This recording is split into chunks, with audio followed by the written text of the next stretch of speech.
All right, we got a couple videos to do today. This one is going to be, oh, my eyes. This one is going to be with Gage, Doberman, and showing you just how we're walking. Easy.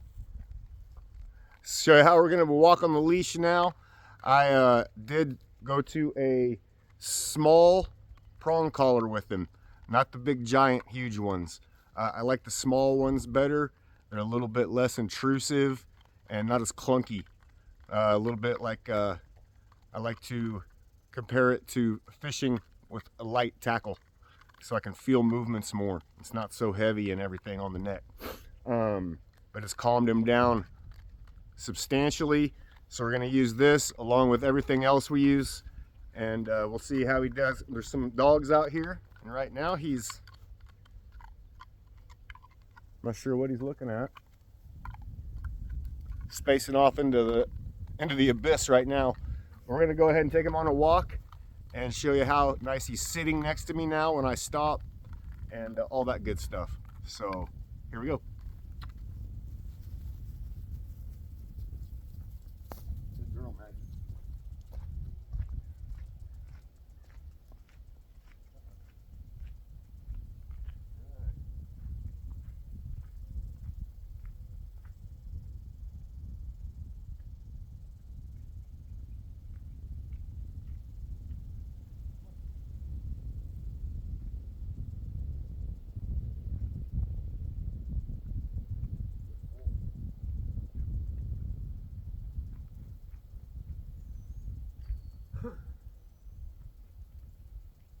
Good boy.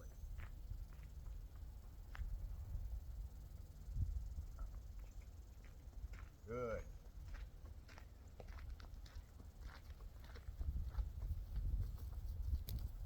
So he's walking amazing with me. The main thing I do that I use the prong collar for isn't so much all this stuff, correcting them when they pull. I want to correct every time he has to put his head down and try to sniff something and stop. I want to keep him focused on moving with it. That's all I'm doing. I'm not trying to make big hard corrections. I want to be able to correct the little things. So if he has to stop and smell where another dog peed, or who knows what it could be, a stick, whatever. Another dog, if he has to stop and look at it, it's just a quick boom. That's it. That's all I want. That's all I want to use the prong collar for.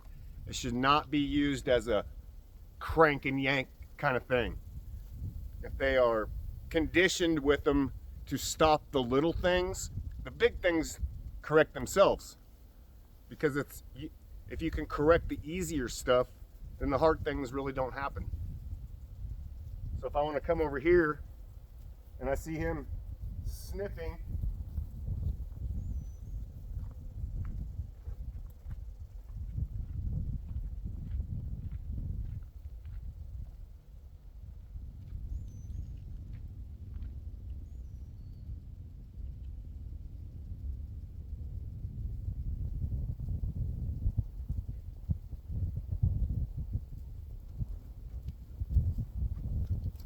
of course, he's not going to do it.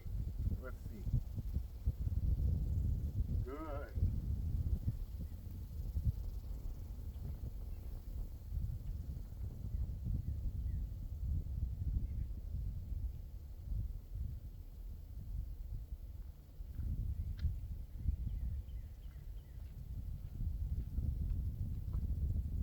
Good.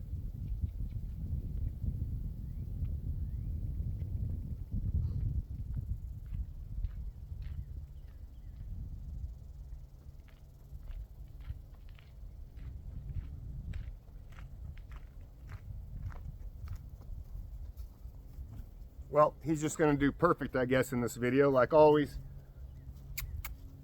But even something as simple as a sit. Sit, good. See how I don't have to put any, there's no yanking on his neck. It's just light like I'm crappie fishing. So, good boy. Come. Good.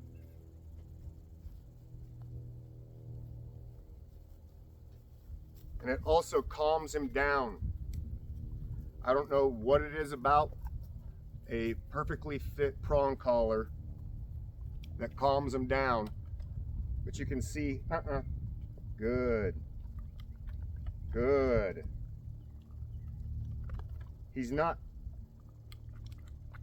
trying to take my fingers off. He's actually trying to just dig the food out of there. Good.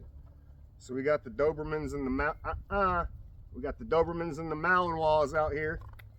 And if I see him giving any stink eye, it's just a quick pop pop.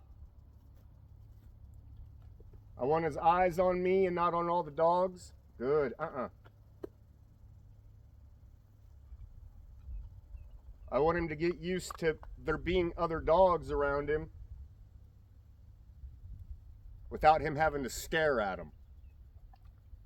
And he can trust me that I'm going to have control of these other dogs around him. Good. Good. Okay.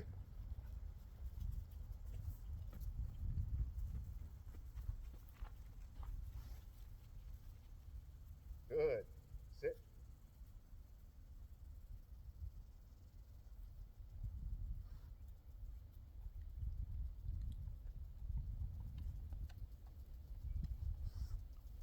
Good.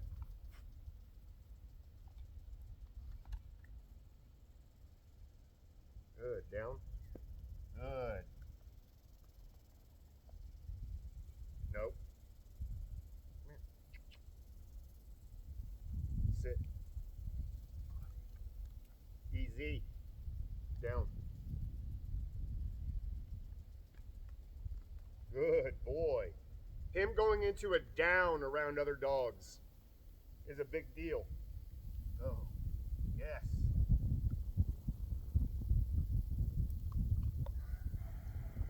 Down. Good boy. Okay.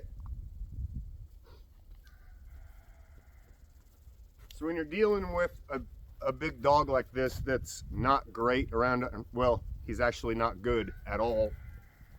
He's getting better around other dogs, but he felt like if a strange dog came up, then his only option was just to start biting. And a lot of that is just nervousness and fear and not being used to another dog. I can tell it's not just protection, because I can read a dog's body language well enough to know when a dog is anxious or nervous, rather than if a dog is confident and just protective. But he's learned that if he does this stuff, then whatever it is that's making him nervous will go away because he's so big and intimidating. Good boy.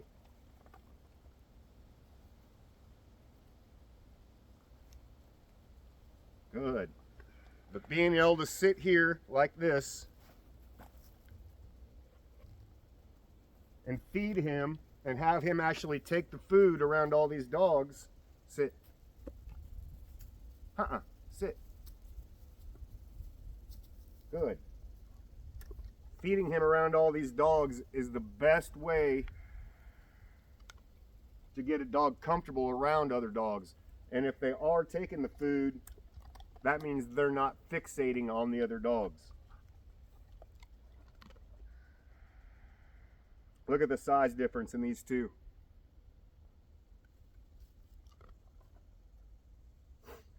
You can tell he's European bloodlines, she's American bloodlines.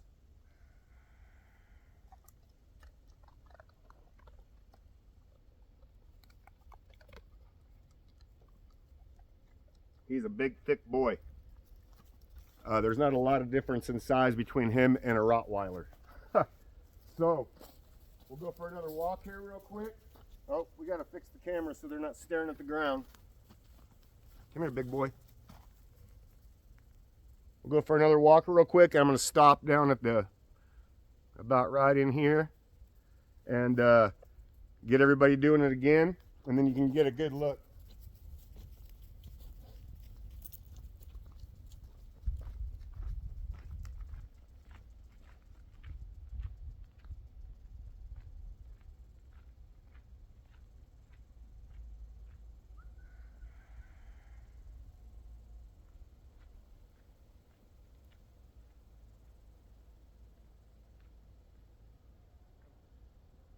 Good boy.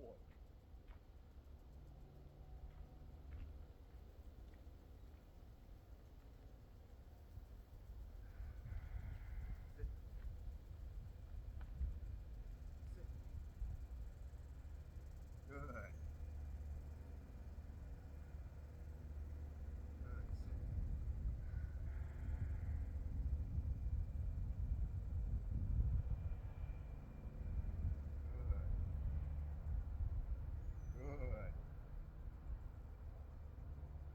All right, come on.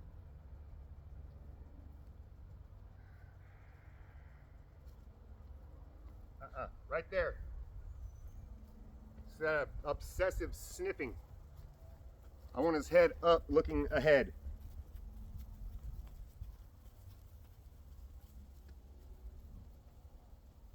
No.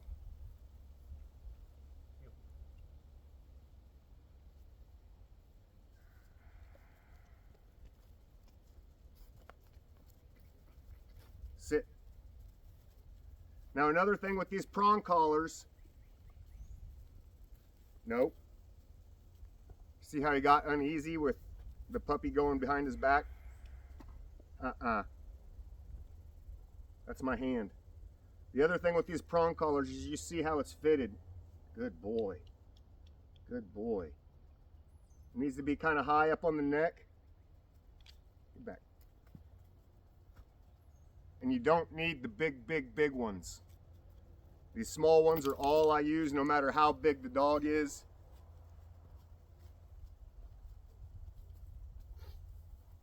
I mean, I suppose maybe if you had a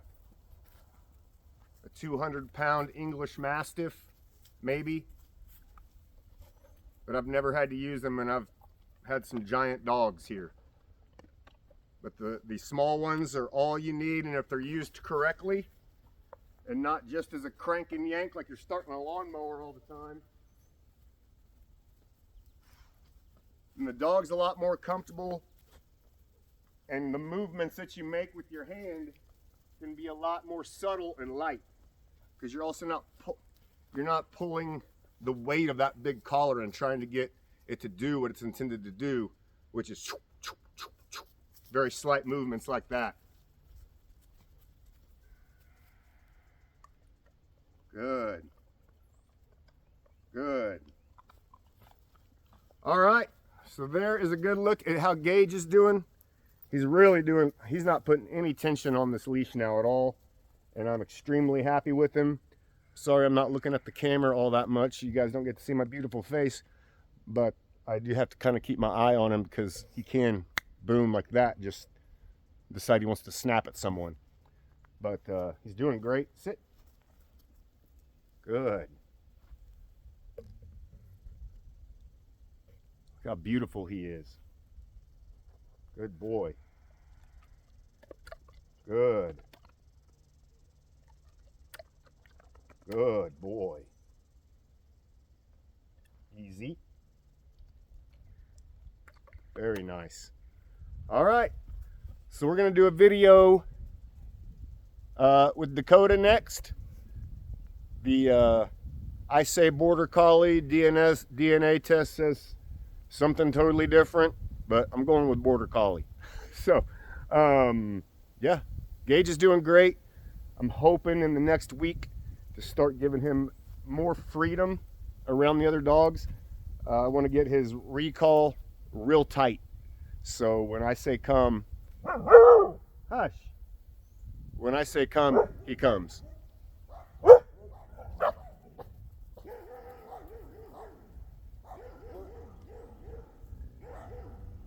No idea what they're barking at. It's down there barking at the cheating target or something. Huh. Weird. All right, toodles.